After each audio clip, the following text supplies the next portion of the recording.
نحمده ونصلي على رسوله الكريم أما بعد السلام عليكم ورحمة الله وبركاته.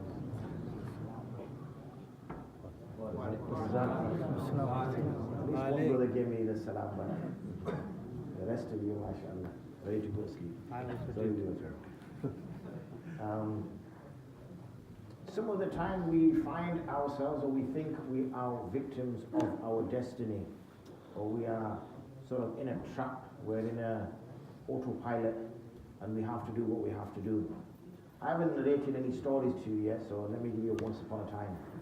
So once upon a time, there was this chap, lived around far in the sort of Caucasus, the sort of Samarkand type area. And he was a bit of a magician, not magician rather, he was a musician. He used to play one of those kind of stringed instruments, I don't know what they're called. And he was traveling one day, and as he was traveling from one destination to another, he was strumming his little instrument, reflecting on life. And it started to rain, and the rain became quite heavy. He realized that he's going to have to decide to take shelter somewhere, otherwise he's going to be drenched and feel very uncomfortable. So as he's strumming along and riding his camel most likely, he saw this sort of dilapidated house in the corner, and he thought, what I'll do is I'll rest there, and I'll wait for this storm or whatever it was, monsoon, to pass, and then I will carry on. So whilst he was sat, leaning against the wall, strumming his little instrument, playing his little tune, thinking of some new tunes for the next place he was going to present, he sort of reflected on his life, because many of the time we don't get a chance to reflect on life. We sort of go on autopilot, school, college, whatever, Sometimes we don't get till our 40s before we think, hold on a second here, where have I got to? Is this what I wanted to be, when I was a kid, or is this the direction I wanted my life to go in? And he had one of those kind of moments. And as he was sat there, sort of strumming his instrument, he thought, what have I become? I'm a musician, for crying out loud. I sort of divert people's attention from the remembrance of Allah, and I bring their attention towards me. I bring their attention towards futility. I bring their attention away from like a short hit. Instead, I should be getting people to remember Allah. But then I thought, who am I? I'm a musician, for crying out loud. What kind of a wacky ideas am I having? What kind of stupid pie in the sky fairy tale ideas I'm having? So he sort of knocked himself down, like we do as well. We always think, you're going to do, learn some deen. What are you going to learn deen for? Look at you. 5 years ago you were doing this. 3 years ago you were doing that. You just about kept the beard. Well, let me stay within my lane. So he had that kind of moment, and he brought himself down a few pegs and sort of thought that, man, I'm just sort of fooling myself. But after a while he put his musical instrument to one side and he sat, and he was quite enjoying the little, sorry, sound effects aren't working, Martin, but you get the idea. Drip, drip, drip sound you could hear coming from the corner of the dilapidated room that he was in, with the roof with holes in it. Even though there was water coming from elsewhere, there was the water coming in that corner which drew his attention. And when you've got nothing better to do, obviously nowadays we'll pick our phone up and spend hours on our phone if we have to wait somewhere. That kind of noise just drew his attention, and he just started to look at it.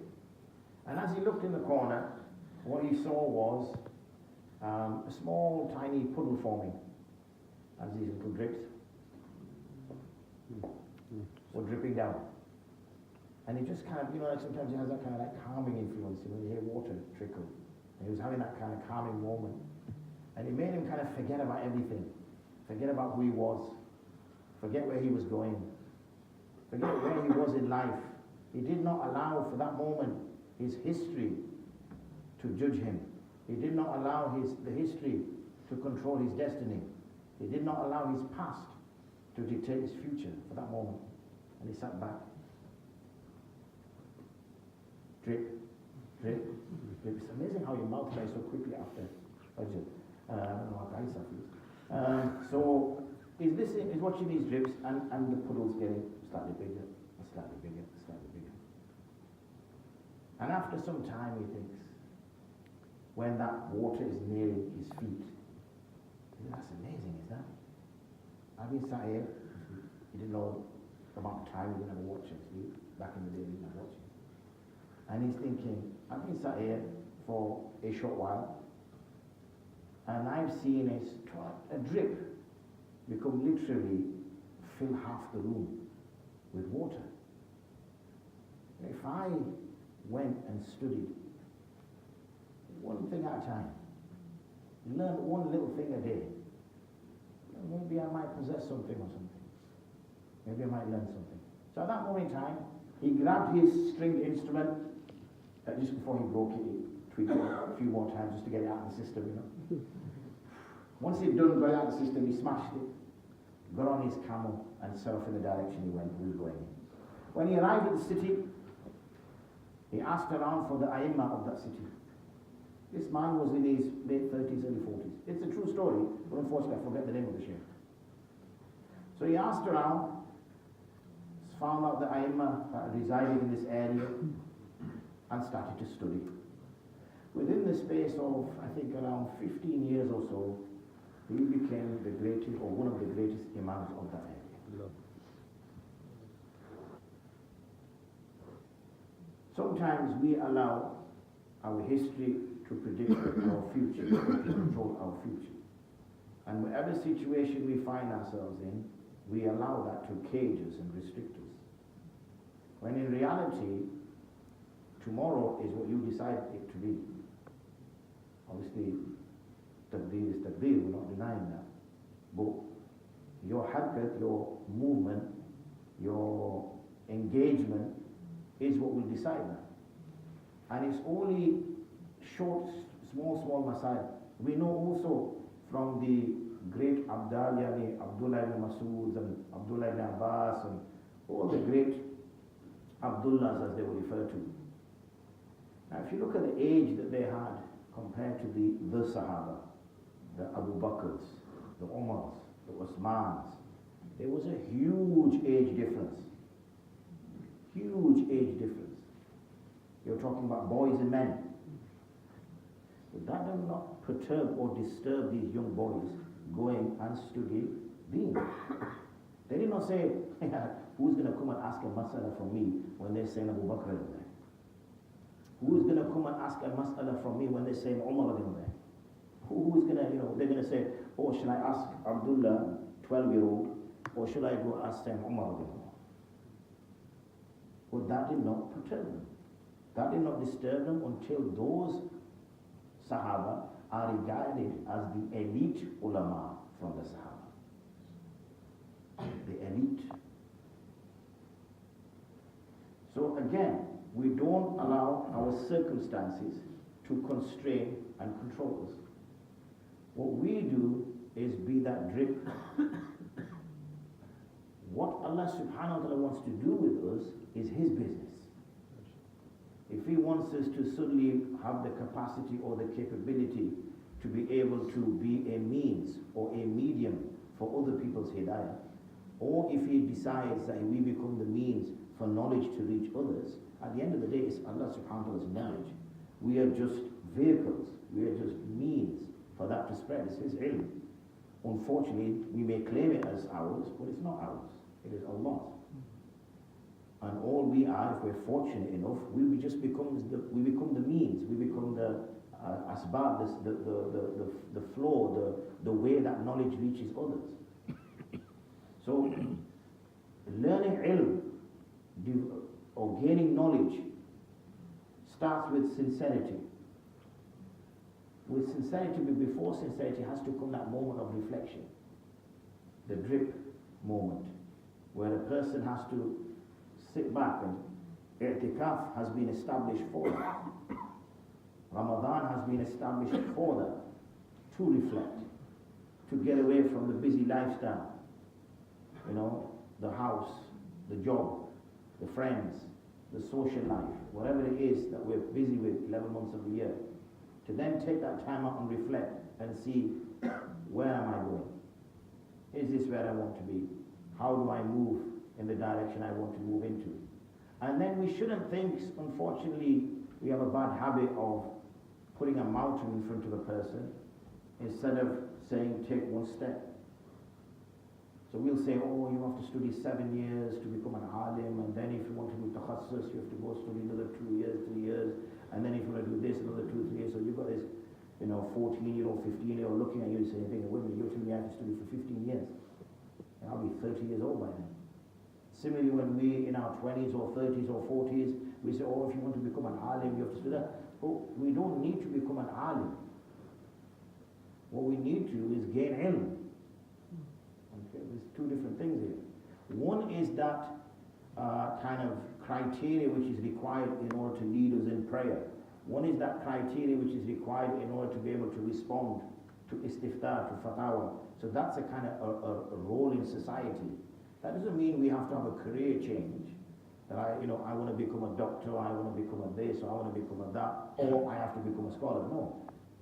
That's for those who want to specialize and become scholars. That's a different route. But we all need ilm. We all need to seek knowledge. So there's two different things that we sometimes conflate the two. And we think that, I have to become a scholar. No one is saying that anybody has to become a scholar. It's for one's own benefit. It's to benefit the individual first. When the Imam who was strumming his instrument, he wasn't thinking, because he was quite the opposite. He had fame. He was a famous man. He already had the fame. Why would he go seek knowledge in order to get fame? He had fame. There were people around him. People respected him. People used to come to whatever there were concerts in those days. He had all of that. What he wanted to do was think, is this where I wanted to be as a 30-odd-year-old, what my life would be? And he realized, no, this is not where I wanted to be. I want to be in that direction. But it seemed too much of a task to change. It seemed too difficult. But it was only that drip moment that he had, which allowed him to put everything into context. So sincerity is first. Without sincerity, then, I give the example of a cup when I speak to my students. If you place the cup upside down and you have a torrential downpour, and you lift the cup up and you put your finger on the inside, it will be dry as a bone. But if you put the cup the other way around, and even if there was a fog, no rain, even if there was mist or a fog, and you put your finger on the inside of the cup, it will be wet. So with sincerity, our tawajjuh, our focus is towards Allah subhanahu wa ta'ala. Think of the rain. So even if something of His rahmah comes, even if anything comes from Him, we will gain that. But if our tawajjuh, our sincerity is wrong, if we are not actually sincere in what we're trying to do, then the cup is upside down. Now you could have a flood. This cup is still going to be dry. So sincerity is first.